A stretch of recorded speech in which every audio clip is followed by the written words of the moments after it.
I smoothed my dress and plastered on a smile as I stepped into Ruth's backyard. The baby shower decorations sparkled in the afternoon sun, but my stomach churned with dread. I was late, and I knew Eric would be annoyed. "There you are," Ruth's voice rang out. We were starting to worry. I hugged my daughter, my hand resting on her swollen belly. "Sorry, sweetheart. The salon was crazy today." Ruth's eyes twinkled. "No worries, Mom. There's someone here who's been asking about you." Before I could respond, a familiar voice called out, "Surprise, Annabelle! Guess who's joined us?" I turned, my heart pounding. There stood Bethany, my best friend since college, grinning from ear to ear. But it wasn't her unexpected presence that made my blood run cold. It was the man standing next to her, his arm draped possessively around her waist. "Eric, my husband." "Bethany," I managed, my voice barely above a whisper. "What a surprise." She rushed forward, enveloping me in a hug. "Oh, Annabelle, it's been too long. I have so much to tell you." I stood frozen as she pulled back, her hand resting on a slight bump beneath her flowing dress. My eyes darted between her and Eric, who avoided my gaze. "Eric and I have some exciting news," Bethany gushed. "We're having a baby." The world tilted on its axis. I gripped the nearby table for support, knocking over a stack of pastel plates. "Mom?" Ruth's concerned voice broke through the fog. "Are you okay?" I forced a smile. "Just a little dizzy. Must be the heat." Eric finally met my eyes, his expression a mix of defiance and guilt. "Annabelle, we need to talk." "Not here," I hissed, glancing around at the curious faces of our friends and family. Bethany's smile faltered. "Is everything all right?" I couldn't bear to look at her. My best friend, the godmother to my children. How long had this been going on? "Excuse me," I mumbled, pushing past them and heading for the house. Eric followed me inside, closing the door behind us. "Annabelle, I can explain." I whirled on him, fury replacing shock. "Explain? Explain how you've been sleeping with my best friend? How you're having a baby with her?" He held up his hands. "It's not what you think. Bethany doesn't know we're still married." I laughed bitterly. "And that makes it better? How long, Eric? How long have you been lying to both of us?" He ran a hand through his hair, frustration evident. "It just happened. I ran into her at a conference 6 months ago, and things escalated." 6 months, I repeated, the betrayal cutting deep. "While I've been working myself to the bone, trying to save our marriage, you've been—" A knock at the door interrupted us. Ruth poked her head in, concern etched on her face. "Mom? Dad? Is everything okay?" I plastered on another fake smile. "Everything's fine, sweetheart. Your father and I just need a moment." Ruth hesitated, her eyes darting between us. "Are you sure? You both look upset." Eric stepped forward, his charm sliding back into place. "Don't worry, Princess. Just a little misunderstanding. We'll be right out." As soon as the door closed, I turned back to Eric. "This ends now. You go out there and tell Bethany the truth, or I will." His eyes hardened. "You wouldn't dare. Think about what that would do to Ruth's party. To our family." "Our family?" I scoffed. "You gave up the right to talk about our family when you decided to start a new one with my best friend." Eric grabbed my arm, his grip painfully tight. "Listen to me, Annabelle. If you say anything, you'll regret it. Think about the scandal, the gossip. Is that what you want?" I wrenched my arm free, shock and anger coursing through me. "Don't you dare threaten me, Eric. This is far from over." With that, I stormed out of the house, leaving Eric behind. As I stepped back into the sunlight, I locked eyes with Bethany across the yard.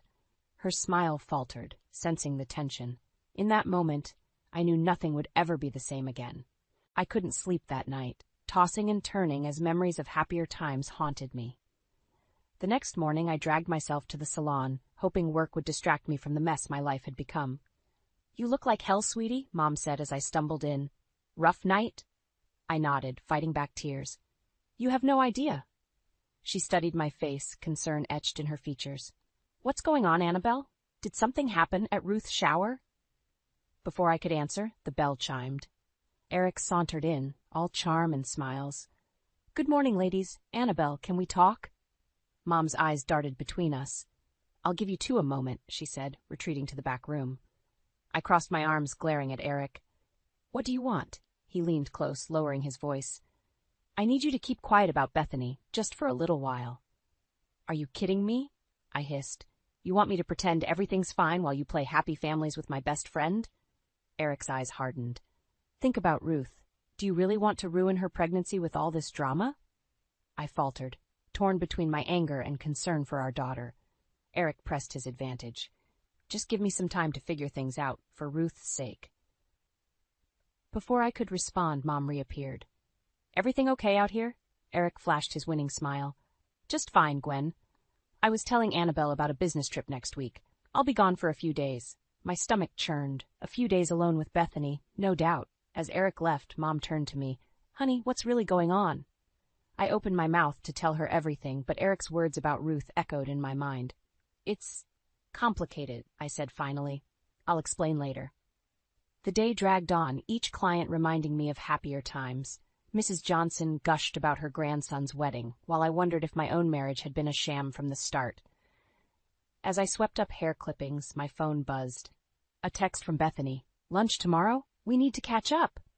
My hand shook as I replied, agreeing to meet. I had to know the truth, no matter how much it hurt. That night, I found myself digging through old photo albums. There we were, Eric, Bethany, and me, arms linked on graduation day. Young, carefree, and impossibly close. A photo slipped out, landing face down on the floor. I picked it up, my breath catching. It was from my wedding day, Eric and I kissing, while Bethany beamed beside us as maid of honor. Anger surged through me. How dare they destroy everything we had? I stormed into our bedroom, where Eric was packing for his business trip. How long? I demanded. He looked up, startled. What? I thrust the wedding photo in his face. How long have you been sleeping with Bethany? Eric's face darkened. I told you, it just happened recently. Why can't you let it go? Let it go, I laughed bitterly. You're having a baby with her. Eric, did our vows mean nothing to you? He slammed his suitcase shut. Oh, please, like you're so innocent. Always working late, never having time for me. What was I supposed to do? I recoiled as if slapped. So this is my fault because I was building a career? Eric's voice dripped with disdain. Pregnancy isn't an excuse to be lazy, Annabelle. Some of us have real jobs to do. Something snapped inside me. I grabbed the nearest object, a framed photo of us, and hurled it at the wall. It shattered, glass flying everywhere. Eric's eyes widened in shock, then narrowed dangerously. He grabbed my arm, fingers digging in painfully. You need to calm down, he growled. I wrenched away, heart pounding. Don't touch me, I spat. Get out, now. For a moment I thought he might refuse. Then, without a word, he grabbed his suitcase and stormed out. As the front door slammed, I sank to the floor, surrounded by broken glass and shattered memories. Tears streamed down my face as the full weight of betrayal crashed over me. But beneath the pain, a spark of determination flickered to life. I wouldn't let Eric destroy me. Somehow I'd find the strength to fight back. Tomorrow's lunch with Bethany loomed large in my mind. One way or another, I'd get to the bottom of this mess and reclaim my dignity in the process. I woke up with a knot in my stomach, dreading my lunch with Bethany. As I got ready, I couldn't shake the feeling that something was off. Call it women's intuition or just paranoia, but I decided to do some digging before meeting her. I rifled through Eric's dresser, searching for any clue that might shed light on his deception. That's when I found them. A pair of pink, wireless headphones tucked beneath his socks. My heart sank. I'd given those to Bethany for her birthday last year. My phone buzzed with a text from Bethany. Can't wait to see you. Lots to catch up on. I typed back a quick reply, postponing our lunch. I needed answers, and I needed them now.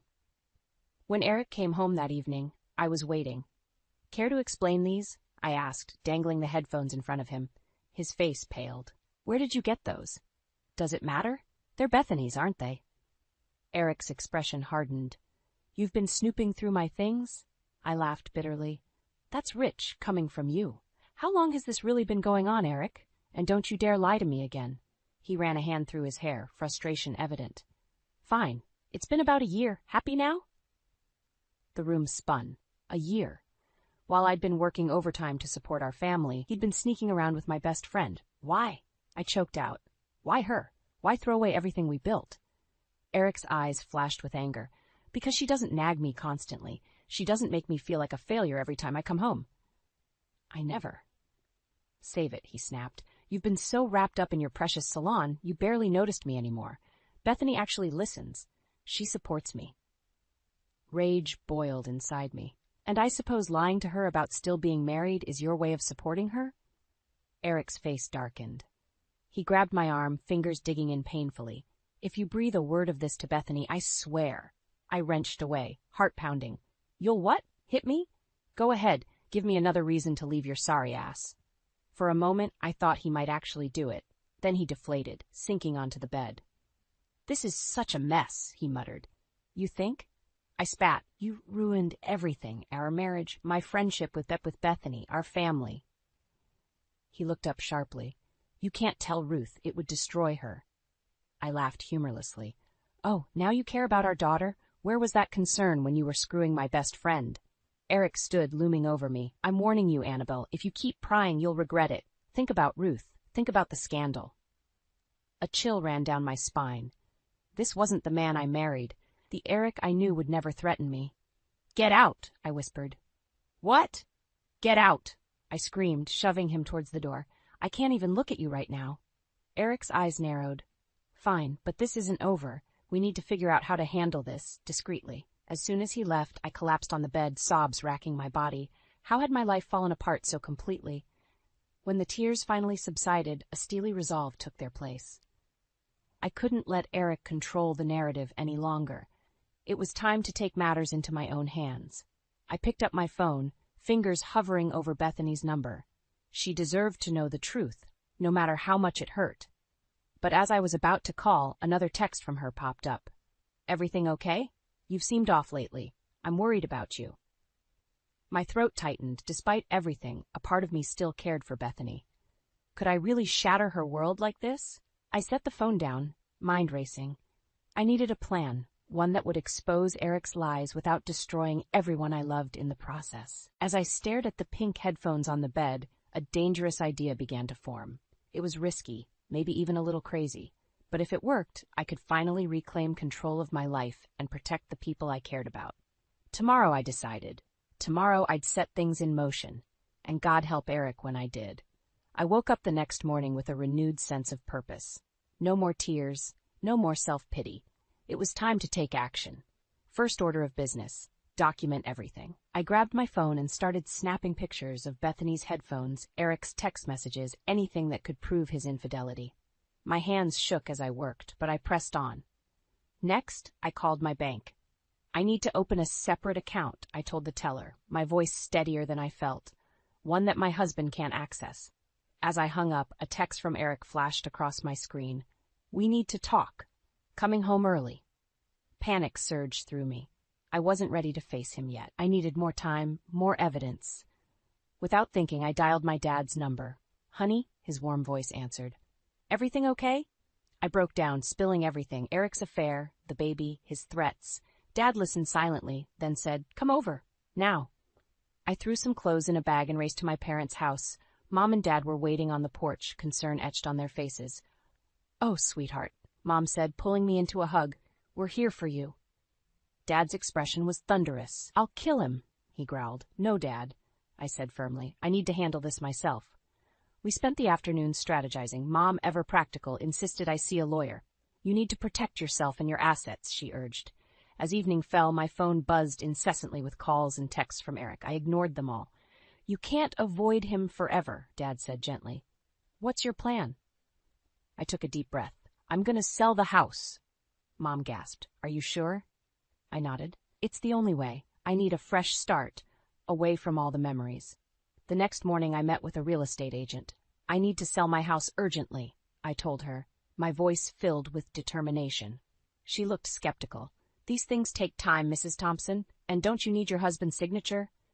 I swallowed hard. "He'll sign. Trust me." As I left the agent's office, my phone rang. It was Bethany. My stomach churned as I answered. "Annabelle?" Her voice was small, uncertain. "I really need to talk to you. Can we meet?" I closed my eyes, torn between my anger and our years of friendship. "Okay," I said finally. "Coffee shop on Main, in an hour." Bethany was already there when I arrived, nervously fidgeting with her cup. She looked up, her eyes red-rimmed. "I'm so sorry," she blurted out. I swear I didn't know he was still married." I sat down heavily, the weight of her words sinking in. "Tell me everything," I said. As Bethany spoke, painting a picture of Eric's elaborate web of lies, my resolve strengthened. This wasn't just about me anymore. It was about protecting Bethany, her unborn child, and my own future. "What are you going to do?" Bethany asked, her voice trembling. I met her gaze steadily. "I'm leaving him, and I think you should too." She nodded, tears spilling down her cheeks. "I'm so sorry, Annabelle. Can you ever forgive me?" Before I could answer, my phone buzzed. A text from Eric. "Where are you? We need to talk now." I showed Bethany the message, watching her face pale. "He doesn't know we're together, does he?" she whispered. An idea sparked in my mind. Dangerous, perhaps, but potentially game-changing. "No," I said slowly, "and maybe that's exactly what we need." I turned to Bethany, a plan forming. "Are you with me?" I asked. "Really with me? Because what I'm thinking could change everything." She hesitated for a moment, then nodded firmly. "I'm in, whatever it takes." As we bent our heads together, plotting our next move, I felt a strange mix of fear and exhilaration. The road ahead would be difficult, but for the first time in months, I felt a glimmer of hope. Eric had no idea what was coming, and that was exactly how I wanted it. My hands trembled as I stood on Eric's parents' doorstep, a folder of damning evidence clutched to my chest. I'd known Louise and George for years, but this visit felt like stepping into enemy territory. Louise answered, her face lighting up. "Annabelle, dear, what a lovely surprise." I forced a smile. "Louise, we need to talk. It's about Eric." Her expression faltered. "Is everything all right?" "No," I said softly. "It's not." Inside, I spread the photos across their coffee table, Eric and Bethany together, text messages, bank statements showing suspicious transactions. Louise's hand flew to her mouth while George's face darkened with each revelation. "There's more," I said, my voice shaking. "Bethany's pregnant. Eric's the father." Louise collapsed onto the sofa, her shoulders heaving with silent sobs. George paced the room, muttering under his breath. "How long?" Louise finally asked. "A year at least," I replied. "Maybe longer." George slammed his fist on the table, making us both jump. "I'll kill him," he growled. "My own son, how could he?" I touched his arm gently. "There's something else you should know." I took a deep breath. "Eric's been violent. He threatened me when I confronted him." Louise's head snapped up, her eyes wide with horror. "No," she whispered. "Not my Eric." As if on cue, the front door burst open. Eric strode in, his face contorted with rage. "What the hell is going on here?" For a moment, no one spoke. Then Louise stood, her small frame shaking with fury. "How dare you?" she hissed. "How dare you come into this house after what you've done?" Eric's eyes darted between us, realization dawning. "Annabelle," he snarled, "you had no right." "She had every right," George roared, stepping between us. "You're the one who's destroyed this family, boy." Eric lunged forward, but George caught him by the shirt collar. "Don't you dare," he warned. "You're not the son we raised. You're not our son anymore." Louise's anguished cry pierced the air. "He's right," she sobbed. "I don't know who you are, but you're not my Eric." I watched, stunned, as Eric's world crumbled around him. His parents' rejection seemed to hit him harder than any accusation I could have made. "Mom," he pleaded. "Dad, please, let me explain." "There's nothing to explain," George said coldly. "Get out of our house, now." As Eric turned to leave, his eyes met mine. The hatred I saw there chilled me to the bone. "This isn't over," he hissed. The door slammed behind him, leaving us in stunned silence. Louise crumpled to the floor, her body racked with sobs. I knelt beside her, my own tears falling freely. "I'm so sorry," I whispered. "I never wanted this to happen." George helped Louise to the couch, then turned to me. "No, Annabelle, we're the ones who should be sorry. We had no idea." Louise grasped my hand. "What can we do? How can we help?" I hesitated, then decided to lay all my cards on the table. "I'm selling the house," I said. "I need to start over, somewhere Eric can't find me." They exchanged a glance, then George nodded firmly. "We'll help. Whatever you need." As we sat there, planning my escape and Eric's comeuppance, I felt a strange mix of grief and relief. I'd lost my husband, but I'd gained unexpected allies. My phone buzzed, a text from Bethany. "Eric's on the warpath. He knows we've been talking. What do we do?" I looked up at Louise and George, their faces etched with concern and determination. In that moment, I knew what I had to do next.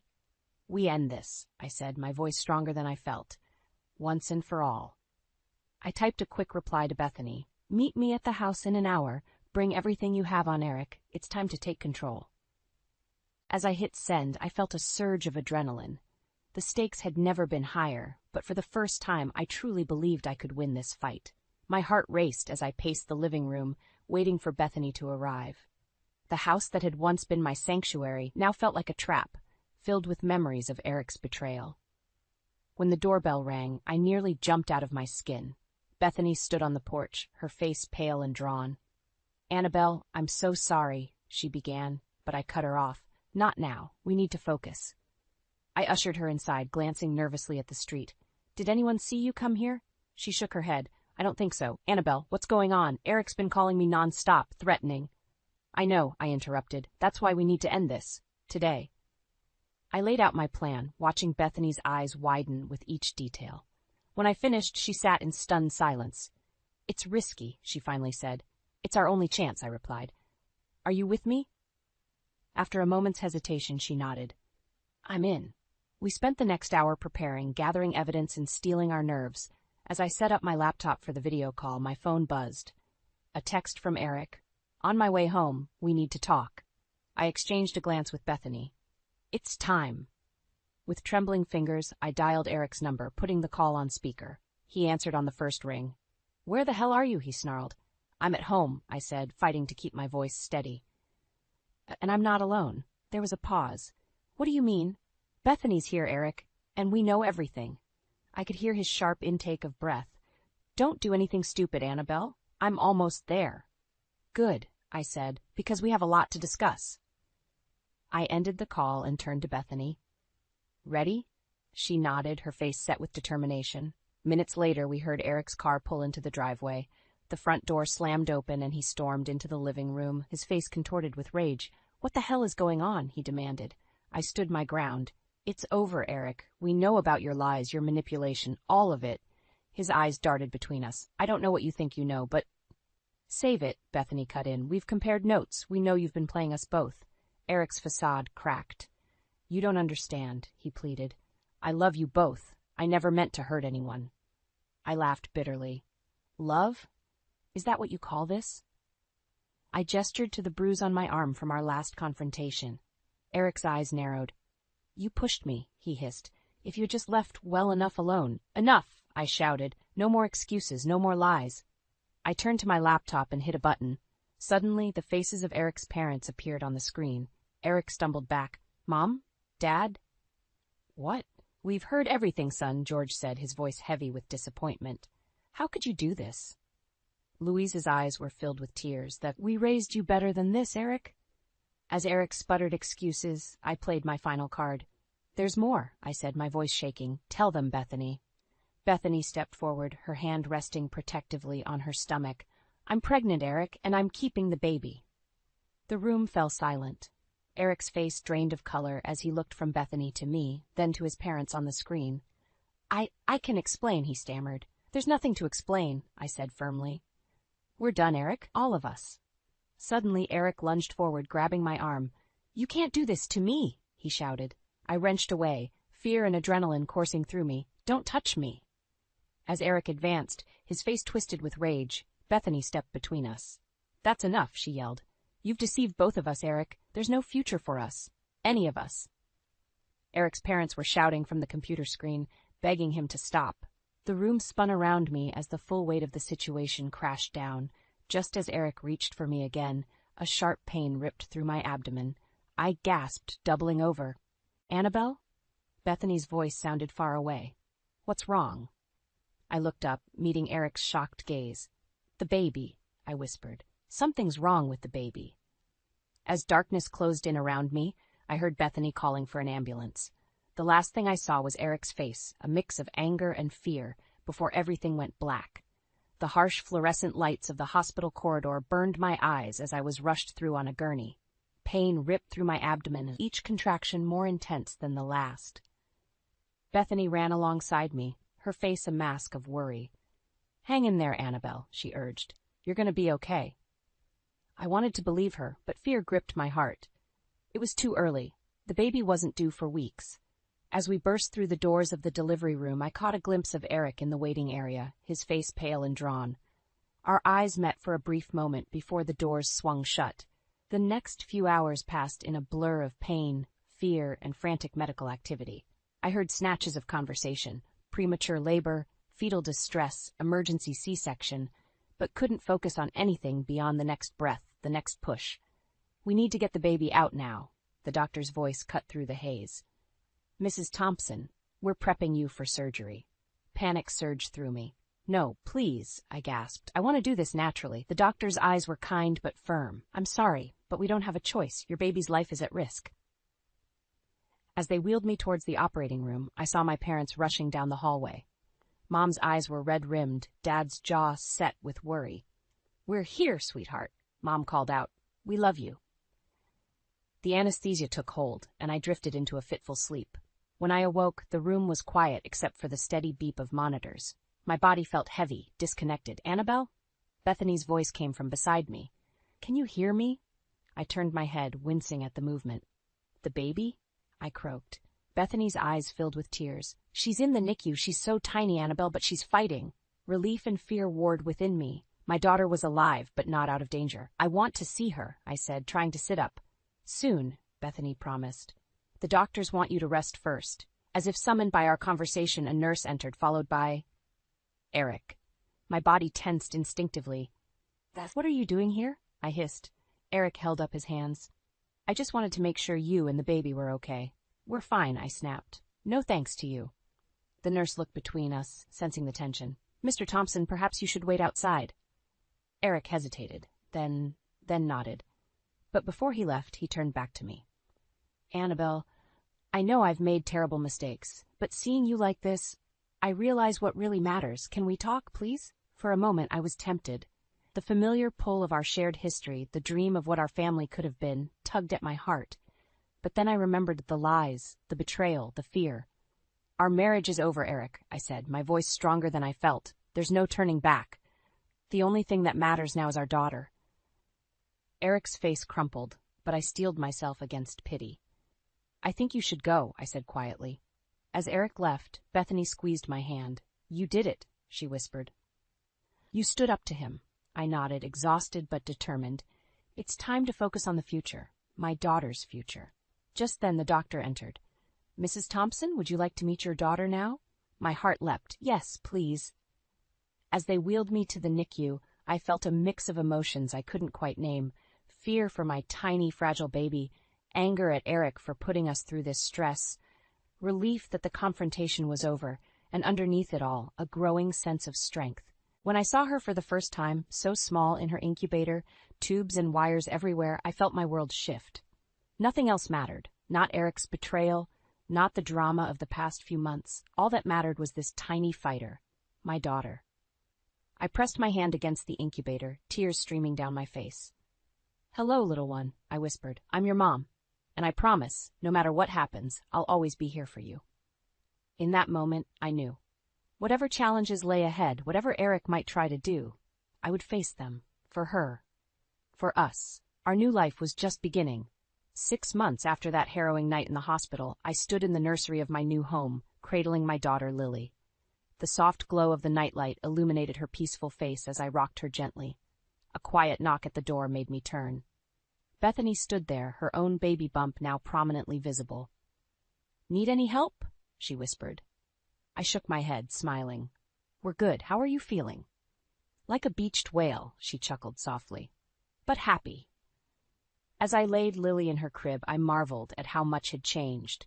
The house we now shared was smaller than my old one, but it was filled with more love and laughter than I'd known in years. We made our way to the living room, where the remnants of our housewarming party still lingered.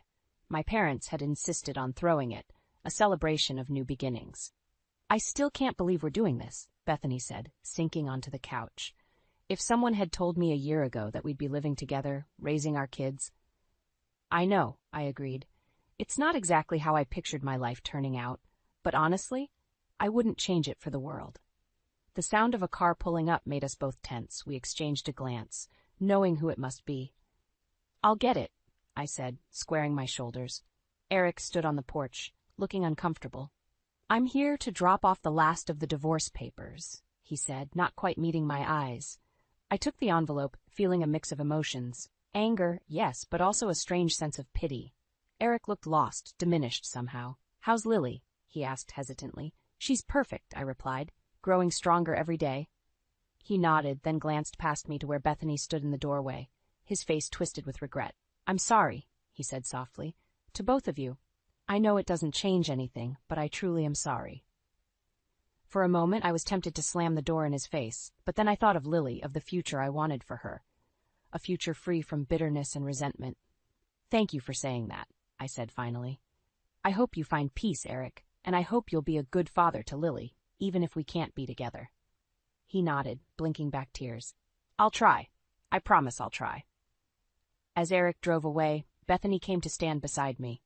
You okay? She asked, putting an arm around my shoulders.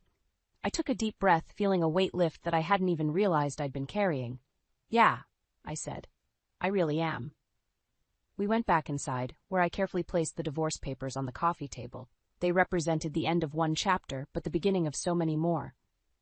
You know, Bethany said thoughtfully, a year ago, I thought I'd lost everything. My relationship, my best friend, my future. But now we're building something even better, I finished for her. She smiled, her eyes shining. Together, we can build a better life for our kids, for ourselves. As if on cue, Lily's cry echoed from the nursery. I stood up, ready to go to her, but Bethany waved me off. I've got this, she said. You rest. Watching her waddle down the hall, I felt a surge of affection and gratitude. We'd been through hell, Bethany and I, but we'd come out stronger.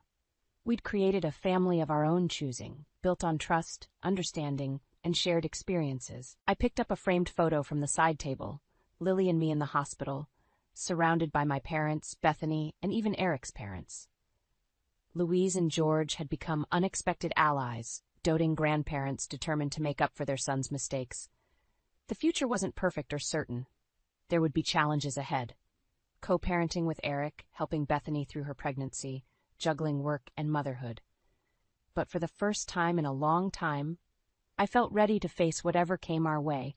As Bethany's soft lullaby drifted from the nursery, I closed my eyes and smiled. This was home, this was family, and together we were unbreakable.